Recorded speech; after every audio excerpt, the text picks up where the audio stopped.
Alright, good morning everyone. Have a good day, especially to you, sir. Good morning, good afternoon, and even good evening po. I am Lovely Rose Osardan, and I am your student. Yes.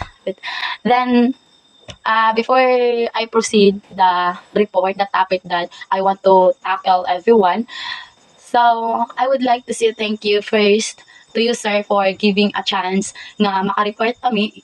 Even nga very late na gid kaayo siya, but I'm so much thankful because imong giatagan og chance both of us ni Dagadas. Then that time nga wala mi naka-report, wala ko naka-report because I want to share sa mga hinungdan that time na ay namatyan na moderator, one of the close sa family, then hinungdan nga wala ko naka-attend. So now, my report is all about machines and equipment for plant protection. So this topic is very important to us, or this topic is helpful kayo siya para sa atong mga farmers, or we are the future farmers, because this topic will talk about the management of our plant, or even the management of the pest, and even the controlling weeds and many more. This machine or equipment is very kanang needs or common na nato ginagamit sa ato ang mga farmers. So, ang main ani is all about the spraying management. Sa tanang every time sa tanang tanong nga nakinahanglan siya, usa sa pamaagi ang pag-use of mga sprayer. Dayon why nganong gigamit nato na. So in this topic, we have 8 objectives, and first one, the objectives of spraying is the pest control. Yes, kailangan nato ang pest control sa atong mga tanom para ma-prevent nato or ma-control nato ang mga pest ato ang mga tanom, because we all know that tanan nga mga tanom is na-joy time nga, especially sa mga season sa mga pest nga mo attack sa ato ang field or ma-attack sa atong tanom is may nungdan nga madaot siya. So kailangan mag-pest control. Then usa ka equipment ang gamiton is ang spraying and dusting. Ang pest control is spraying and dusting are commonly used method for controlling pests such as insect. Yes, ang paggamit sa sprayer is very common kaya sa pag-pest control, especially kung dako ang imuhang area. So dili nimo na ma-manage nga kanang gagmay lang ang imuhang gamiton. So nag-need ka og sprayer, or nag-need ka ma-spray nimo para nga ma-reduce nimo ang population sa pest. Yes, and prevent further damage. So kung mag-spray ta is maka-prevent ta sa pagdaghan or contaminate pa gyud sa mga pest sa imuhang tanom. So that was pest control, and secondly is about disease prevention.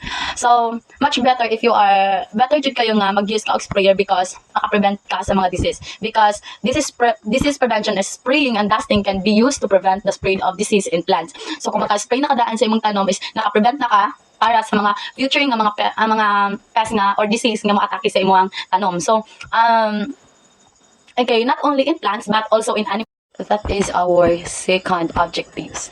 Then next we have weed control. Weed control herbicides are often used to control the growth and spread of weeds in agricultural fields. Okay, so of course, first move of our garden, if we have garden, is kailangan dyan nato i-control ang iyahang mga sagbot. So through sprayer is mapadali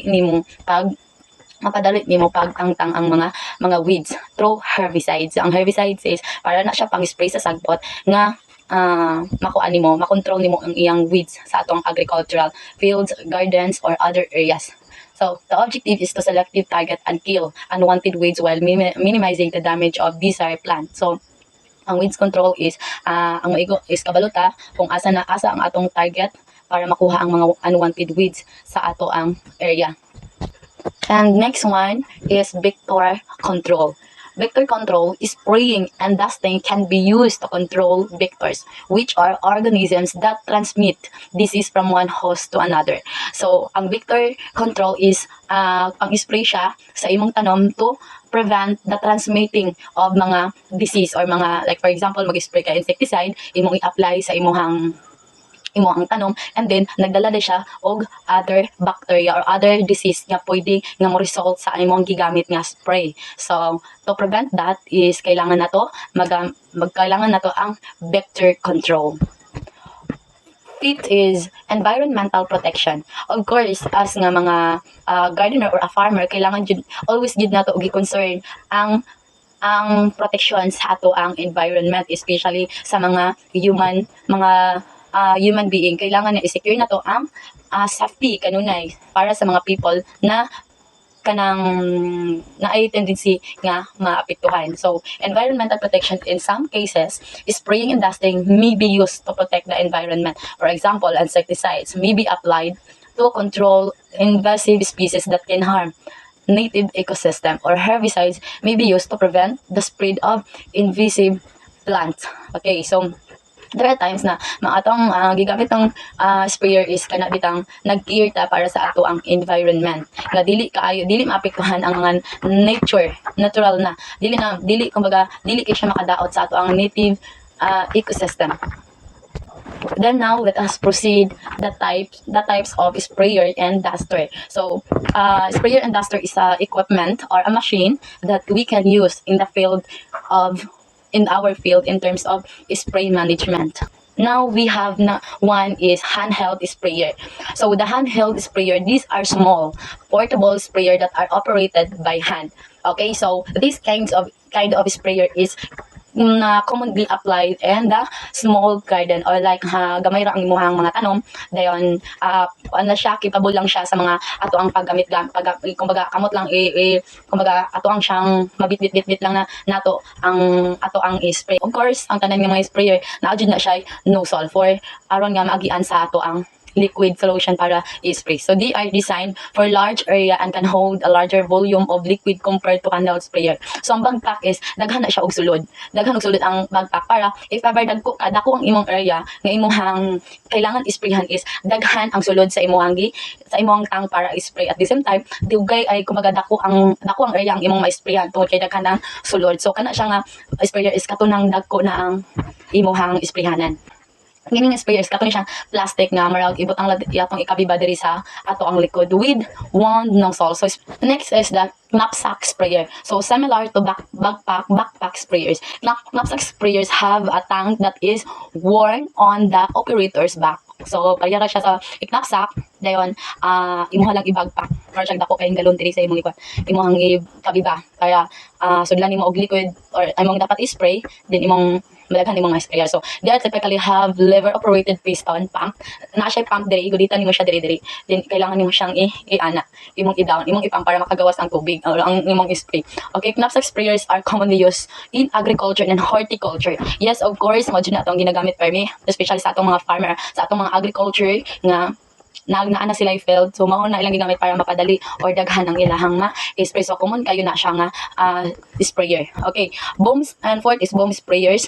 These sprayer are mounted on vehicles or trailers and have series of nozzle or booms that extend out to cover a wide area. So this kind of sprayer boom is kanang para lang ikarga ni siya og kumbaga ikuan ni siya sa mara siya sakyanan nga magdagan kay na siya nozzle, kumbaga mara siya dili na siya kailangan nga kanabit ang mag-force pa ka, maghago pa ka, or like for example ang knapsack, diba, mag-force pa ka og dagkong kusog. Like unlike sa boom sprayer is ang machine lang ang maoy mag-operate, then mag-force na siya para maka-spread na og katong ato ang i-spray. So sa ato ang country is wala pa kay ko kabantay ani kind of sprayer.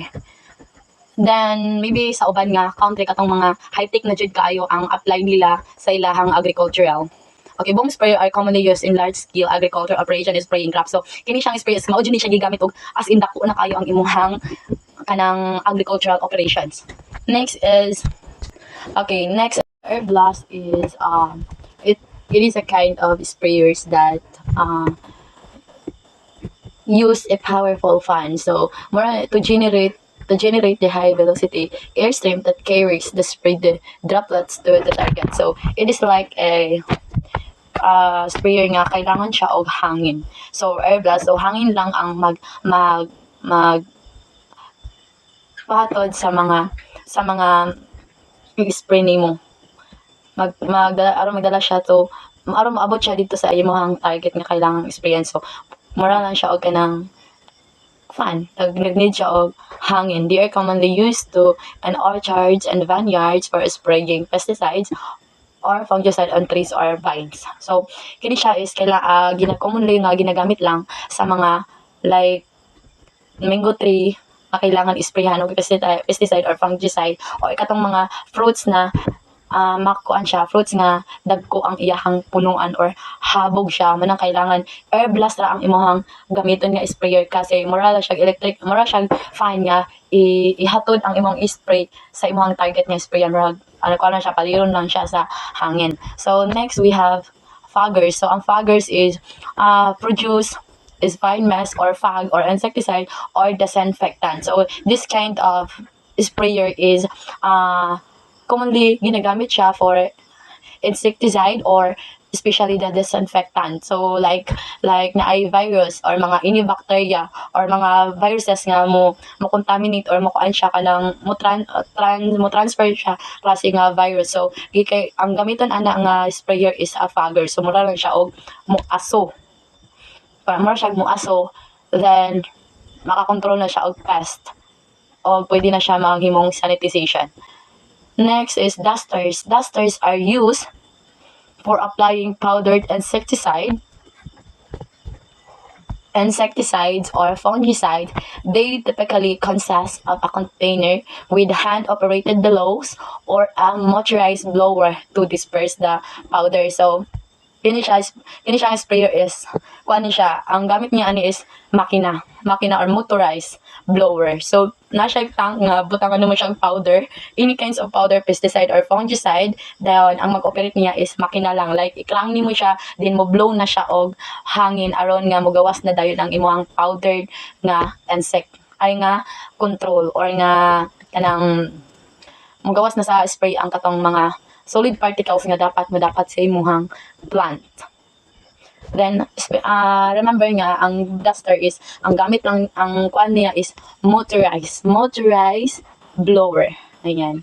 Then those are the types of sprayer and dusters. Okay. So that's all about my topic. So once again, good morning or good afternoon, good evening, sir.